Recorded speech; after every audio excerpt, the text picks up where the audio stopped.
এখন শুনবেন আজকের গুরুত্বপূর্ণ খবরের শিরোনাম। রাজনৈতিক দল হওয়ার প্রস্তুতি নিচ্ছে হামাস। জোরপূর্বক আল আকসায় ঢুকছে শত শত অবৈধ বসতি স্থাপনকারী।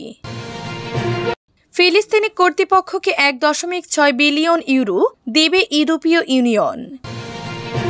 এবার ইউক্রেনে 5 লাখ কামানের গোলা পাঠানোর ঘোষণা জার্মানির।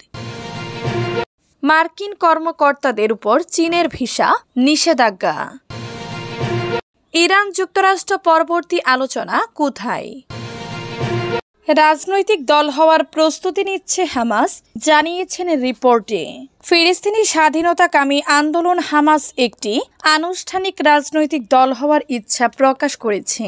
সৌদি আরবের আল হাদাদ টিভির বরাতে রুশ বার্তা সংস্থা তাস জানিয়েছে, হামাস নিজেকে একটি রাজনৈতিক দলে রূপান্তরিত করার জন্য তার প্রস্তুতির কথা ঘোষণা করেছে। আল হাদাইতের মতে গাজায় সর্বশেষ যুদ্ধবিরতি প্রস্তাবের প্রতিক্রিয়া জানাতে আরও সময় চেয়েছে হামাস। তবে আন্দোলনের প্রতিনিধি বলেছেন, যুদ্ধ সম্পূর্ণ বন্ধে ইসরায়েলের গ্যারান্টি হওয়া গেলে সম্ভাব্য চুক্তির অধীনে শত্রুতা বন্ধ করতে প্রস্তুত তারা।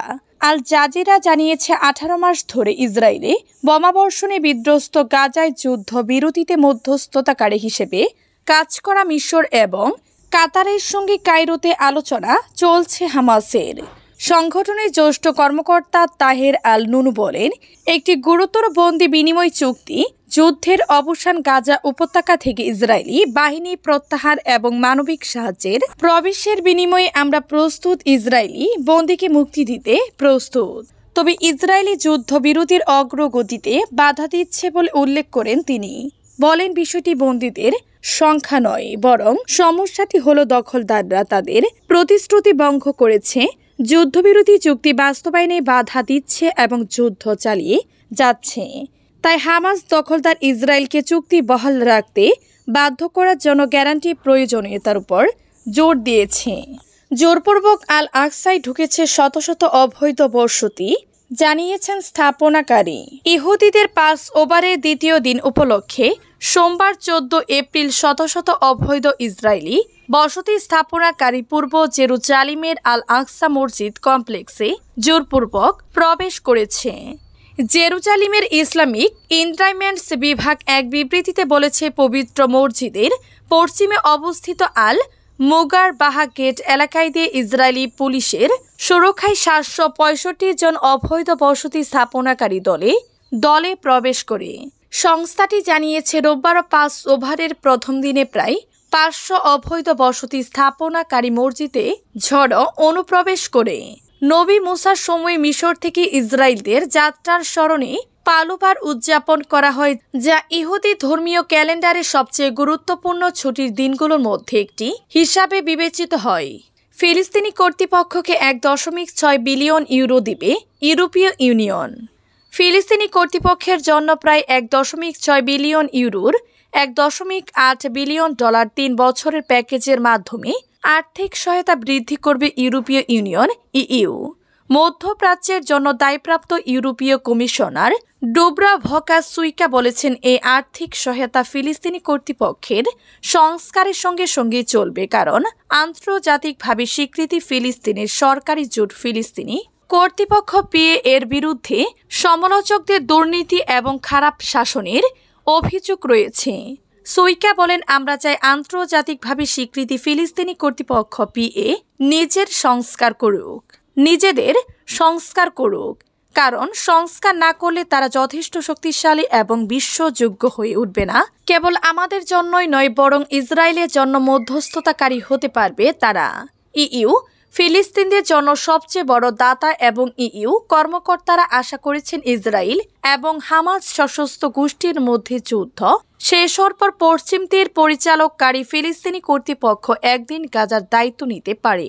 তবে ইসরায়েলি প্রধানমন্ত্রী বেনিয়ামিন নেতানিয়াহুর সরকার এখন পর্যন্ত গাজাকে পিএর কাছে হস্তান্তরের বিষয়টি প্রত্যাখ্যান করেছে এবং ইইউর দ্বিরাষ্ট্রীয় সমাধানের বৃহত্তর লক্ষ্যকে এড়িয়ে গেছে, যার মধ্যে একটি ফিলিস্তিনি রাষ্ট্র প্রতিষ্ঠা অন্তর্ভুক্ত থাকবে। এবার ইউক্রেনে 5 লাখ কামানের গোলা পাঠানোর ঘোষণা জার্মানির। রাশিয়ার সঙ্গে চলমান সংঘাতের মধ্যে ইউক্রেনের প্রতিরক্ষা জোরদার করার জন্য ইউরোপীয় ইউনিয়নের বৃহত্তর প্রচেষ্টার অংশ হিসেবে ইউক্রেনে ৫ লাখ কামানের গোলা পাঠাবে জার্মানি। বার্তা সংস্থা তাস জানিয়েছে, জার্মানির ভারপ্রাপ্ত পররাষ্ট্রমন্ত্রী আনালেনা বেয়ারবক ঘোষণা করেছেন ইউক্রেনে মোট ২০ লাখ রাউন্ড গোলাবারুদ সরবরাহের জন্য ইউরোপীয় ইউনিয়নের উদ্যোগের অংশ হিসেবে বার্লিন কিয়েভে ৫ লাখ কামানের গোলা পাঠাবে। লুক্সেমবার্গে ইইউ পররাষ্ট্রমন্ত্রীদের বৈঠকের আগে বেয়ারবক সাংবাদিকদের বলেন, এই মনোবিশটি সম্ভবত পররাষ্ট্রমন্ত্রী হিসেবে তার শেষ ইইউ। লুক্সেমবার্গে ইইউ পররাষ্ট্রমন্ত্রীদের বৈঠকের আগে বেয়ারবক সাংবাদিকদের বলেন, এই সমাবেশটি সম্ভবত পররাষ্ট্রমন্ত্রী হিসেবে তার শেষ ইইউ কাউন্সিল অধিবেশন হবে, কারণ জার্মানি বর্তমানে একটি নতুন সরকার গঠন করছে, যার ফলে তার দলকে বাদ দেওয়ার সম্ভাবনা রয়েছে। জার্মান প্রতিরক্ষা মন্ত্রী বরিস পিস্টোরিয়াস ইউক্রেনের জন্য অতিরিক্ত দীর্ঘমেয়াদী সামরিক সহায়তার রূপরেখাও তুলে ধরেন। মার্কিন কর্মকর্তাদের উপর চীনের ভিসা নিষেধাজ্ঞা।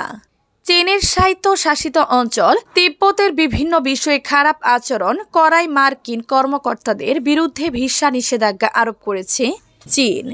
সোমবার কয়েকজন মার্কিন কর্মকর্তার বিরুদ্ধে ভিসা নিষেধাজ্ঞা আরোপের ঘোষণা দিয়েছে চীনের পররাষ্ট্র মন্ত্রণালয়, খবর রয়টার্সের। তিব্বতে বিদেশিদের প্রবেশ অধিকারের নীতিমালা নিয়ে কাজ করা চীনা কর্মকর্তাদের উপর 2 সপ্তাহ আগে অতিরিক্ত ভিসা বিধিনিষেধ আরোপ করেছিল ওয়াশিংটন। এরপর সোমবার নিয়মিত সংবাদ সম্মেলনে এই ঘোষণা দিল বেইজিং।